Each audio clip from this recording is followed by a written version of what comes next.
ஈழத்தமிழர்களுக்கு ஆதரவாக காங்கிரஸ் அமைச்சர்கள் பேசுவது ஏமாற்று வேலை அப்படின்னு பழநெடுமாறன் ஒரு குற்றச்சாட்டை முன்வைத்திருக்கிறார். அவர் முன்வைக்கிற குற்றச்சாட்டில் எப்படி சொல்றாருன்னா, ஈழத்தமிழர்களுக்கு ஆதரவாக நாடாளுமன்றத்தில் பேசாமல் காங்கிரஸ் அமைச்சர்கள் முச்சந்தியில் பேசுவது ஏமாற்று வேலை அப்படிங்கிறார். இந்த கருத்து ஏற்புடையதா? இல்லை, அது நிச்சயமாக உண்மைதான். அதாவது தமிழ்நாடு சட்டமன்றத்தில் தீர்மானம் நிறைவேற்றப்பட்டிருக்கிறது.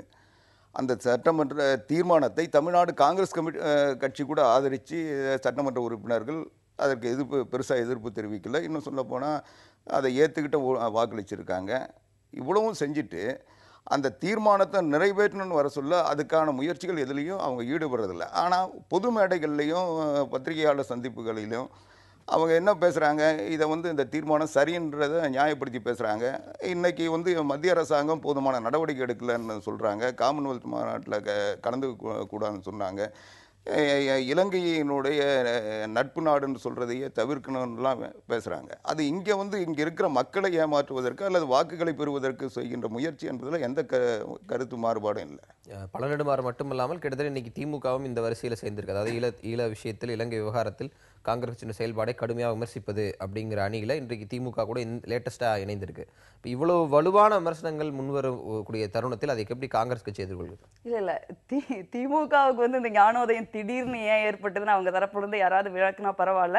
மேபி அது அவங்க முன்னையே சொல்கிற மாதிரி என்னை பொறுத்த வரைக்கும் அவங்க தெளிவாக பொதுக்குழு தீர்மானத்தில் சொல்கிறாங்க, திராவிட முன்னேற்ற கழகத்தின் தலைவர்களை காங்கிரஸ் கட்சி சிறையில் அடைத்ததை எங்களால் ஏற்றுக்க முடியாது அப்படின்னு சொல்லிட்டு.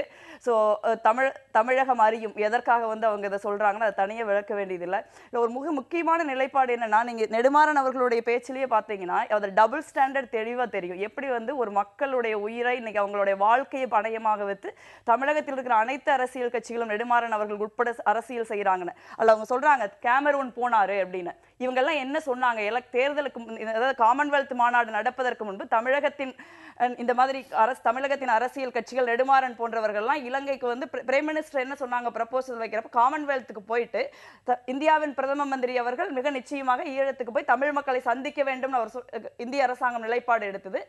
தமிழக மக்களால் தேர்ந்தெடுக்கப்பட்ட முதலமைச்சர் விக்னேஸ்வரன் அவர் வரணும்னு சொல்லி தனியாக அழைப்பு அனுப்புறாரு. அப்போ இவங்கெல்லாம் என்ன சொன்னாங்க அப்படின்னா, அப்படி பிரைம் மினிஸ்டர் அங்கே போயிட்டா இவங்களால இலங்கையில் இருக்கிற மக்களுடைய வாழ்க்கையை பணயம் வைத்து கேவலமான அரசியலை இங்கே பண்ண முடியாது அப்படிங்கிறதுக்காக அவர் போகக்கூடாதுன்னு சொன்னாங்க.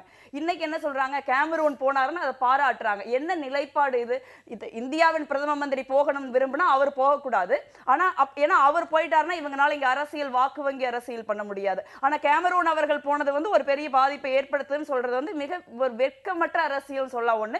ரெண்டாவது இந்த நிலைப்பாட்டில் நீங்க தொடர்ந்து பாத்தீங்கன்னா காங்கிரஸ் கட்சிக்கு எந்த இடத்துலயும் மாற்று கருத்தே கிடையாது. முதல்ல இருந்து எங்களுக்கு இருக்கிற ஒரே நிலைப்பாடு தான், அதாவது போர் குற்றங்களுக்காக எப்படி இந்த அரசாங்கம் தண்டிக்கப்பட வேண்டும் யாருக்கும் மாற்று கருத்து இல்லை.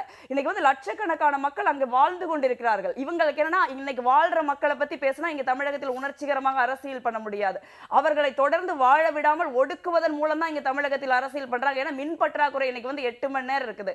அறிவிக்கப்பட்ட மின்வெட்டு 2 மணி நேரம் சொல்றாங்க. நீங்க பாத்தீங்கன்னா சென்னையில தான் 2 மணி நேரம் மின்வெட்டு. தமிழகத்தின் மற்ற பகுதியில் இருக்கிற மக்கள் இவங்க மக்களாவே கருதுறது இல்லை.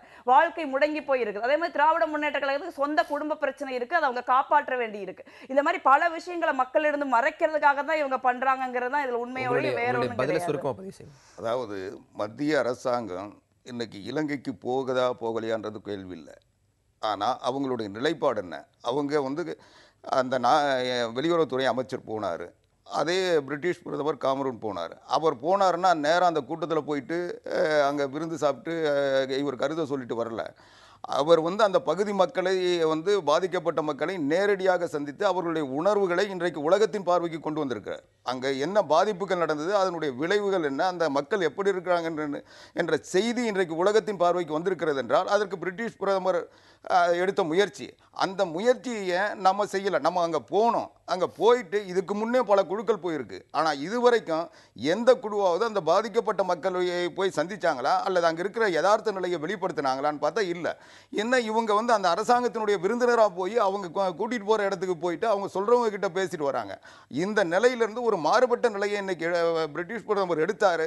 எங்கிருந்தோ பிரிட்டிஷ் பிரதமருக்கு இருக்கிற ஆர்வமும் அக்கறையும் ஏன் இந்தியாவுக்கு இல்லைன்றதான் அவருடைய கேள்வி. அது நியாயமான கேள்வி, தமிழ்நாட்டு இல்ல, இது ஒரு தமிழ்நாட்டு நீண்ட- மக்களுடைய இல்ல, கேள்வி. இது ஒரு இல்ல, நீண்ட இந்திய விவாதம். பிரதமர் போகவே கூடாதுன்னு சொன்னவங்க இவங்க. இதுதான் மலிவான இந்திய பிரதமர் வந்து மட்டரகமான காமன்வெல்த் அரசியல் மாநாட்டுல சொல்லி நான் கலந்துக்க சொல்றேன். இல்ல, கூடாதுன்னு சொன்னோம். இது ஒரு ஆக, நீண்ட விவாதம். ஆனா இதுக்கு இப்போதைக்கு நமக்கு நேரம் இல்ல, வேற பல செய்திகள் இந்திய பத்தி பேசுவோம். பிரதமர் மட்டும் இல்ல, இந்தியா கலந்துக்க கூடாதுன்னு சொன்னோம். ஆனா இந்திய ஆனா பிரதமர் காமன்வெல்த் கலந்துக்கல, போகணுமா, இந்தியா இந்தியா கலந்துக்கிச்சு. கலந்து கூடாது. இல்ல, இதுதான் இது கேவலமான ஒரு நீண்ட அரசியல் விவாதம். நான் இதை சொல்றேன். பத்தி நம்ம இன்னும் வேற ஒரு தருணத்துல பேசலாம். ஒரு இல்ல, இடைவேளைக்கு பிறகு கேவலமான வேற நாட்டுக்கு கேவலமான இல்ல வேற ஒரு அரசியல் இல்ல இடைவேளைக்கு பிறகு அரசியல் வேற ஒரு செய்தி பத்தி பேச வேண்டியது இருக்கு திரு. அவருக்கு மாதிரி இடைவேளைக்கு பிறகு பேசுவோம்.